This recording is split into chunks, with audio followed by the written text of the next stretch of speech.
नमस्कार दोस्तों। आज 6 जून है और आज के दिन पंजाब के अमृतसर में स्थित स्वर्ण मंदिर में ऑपरेशन ब्लू स्टार चलाया गया था, जो 3 जून से 6 जून के बीच संपन्न हुआ था। इसकी शुरुआत 3 जून की सुबह को हुई थी, जिसमें पूरे शहर में कर्फ्यू लगा दिया गया था और जगह जगह सैनिक खड़े नजर आ रहे थे। 4 जून की सुबह को भिंडरेवाला के लोगों की पोजीशन का जायजा लेने के लिए एक अधिकारी को सादे कपड़ों में स्वर्ण मंदिर के अंदर भेजा गया। 5 जून की सुबह जनरल बराड़ ने ऑपरेशन में भाग लेने वाले सैनिकों को उनके ऑपरेशन के बारे में ब्रीफ किया। 10 बजे के आसपास सामने से हमला बोला गया। काली वर्दी पहने कमांडो को निर्देश दिए गए कि वे परिक्रमा की तरफ बढ़े और दाहिनी ओर मुड़े, जितनी जल्दी हो सके सरोवर के छोर तक पहुंचे और वहां से अकाल तख्त की ओर बढ़े। लेकिन जैसे ही कमांडो आगे बढ़े, उनके दोनों ओर से ऑटोमेटिक गन से जबरदस्त फायरिंग होने लगी। कुछ ही कमांडो इस जवाबी हमले में बच पाए थे। उनकी मदद करने आए लेफ्टिनेंट कर्नल रहीम खां के नेतृत्व में 10वीं बटालियन के गार्ड्स ने सीढ़ियों के दोनों ओर लगे मशीन गन को निष्क्रिय किया, लेकिन उनकी तरफ से सरोवर के दूसरी ओर से जबरदस्त गोलीबारी हुई। कर्नल इसरार खान ने इस सरोवर के उस पार स्थित जो भवन है उस पर गोली चलाने की अनुमति मांगी, लेकिन उसे अस्वीकार कर दिया गया। कहने का मतलब यह है कि सेना को जिस विरोध का सामना करना पड़ा, उन्होंने उसकी कल्पना भी नहीं की थी।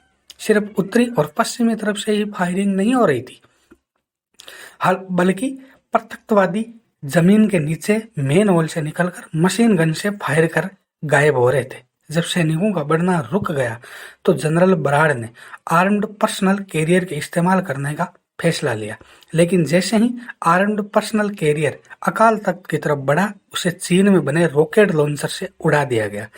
जिस तरह से चारों तरफ से गोलियां चल रही थी, भारतीय जवान धराशायी हो रहे थे। जनरल बराड़ को मजबूर होकर टैंकों की मांग करनी पड़ी। इस ऑपरेशन के बाद जब जनरल बराड़ से पूछा गया कि क्या टैंकों का इस्तेमाल करने की आपकी पहले से कोई योजना थी, तो उन्होंने कहा बिल्कुल नहीं।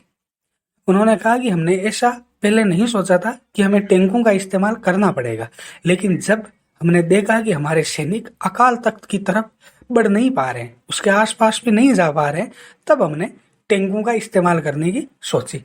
और इसका एक दूसरा कारण यह भी था कि जो टैंक है उनमें हेलोजन लाइटें लगी होती है, जिनकी रोशनी बहुत तेज होती है और वो 20-30 सेकंड तक आंखों को चौंधिया सकती है। इसलिए हमने सोचा कि जब ये 20-30 सेकंड का हमें जो टाइम मिलेगा, उस समय में हम अकाल तख्त की तरफ शायद बढ़ पाए।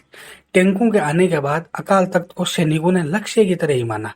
बाद में जब रिटायर्ड जनरल जगजीत सिंह जब मंदिर के दौरे पर पहुंचे, तो उन्होंने पाया कि भारतीय टैंकों ने अकाल तख्त पर कम से कम 80 गोले दागे थे। जब जनरल बराड़ से पूछा कि आपको कैसे पता चला कि जनरल सिंह भिंडरेवाला मारे गए, तो उन्होंने बताया कि अकाल तख्त की तरफ से 40-50 लोग जब बाहर की ओर भागे, तब हमें अंदाजा हुआ कि शायद जनरल सिंह भिंडरेवाला मारे गए। फिर पुलिस खुफिया एजेंसी के नेतृत्व में उनके अनुयायियों से शिनाख्त करवाई गई। इस पूरे ऑपरेशन में भारतीय सेना के 83 सैनिक मारे गए और 250 से ज्यादा सैनिक घायल हुए। इसके अलावा 492 सैनिकों की मौत हुई और 1500 लोगों को हिरासत में लिया गया। इस घटना से भारत ही नहीं बल्कि पूरे विश्व में सिख समुदाय की भावनाएं आहत हुई। ये भारतीय सेना की सैनिक जीत जरूर थी, पर राजनीतिक हार थी। इसे बहुत बड़ी राजनीतिक हार माना गया। इसकी टाइमिंग, रणनीति और कार्यान्वयन पर कई सवाल उठाए और अंततः इंदिरा गांधी को इसकी कीमत अपनी जान देकर चुकानी पड़ी। तो ये थी उस दिन हुए ऑपरेशन ब्लू स्टार की कहानी, जो 6 जून 1984 को संपन्न हुआ था। नमस्कार दोस्तों।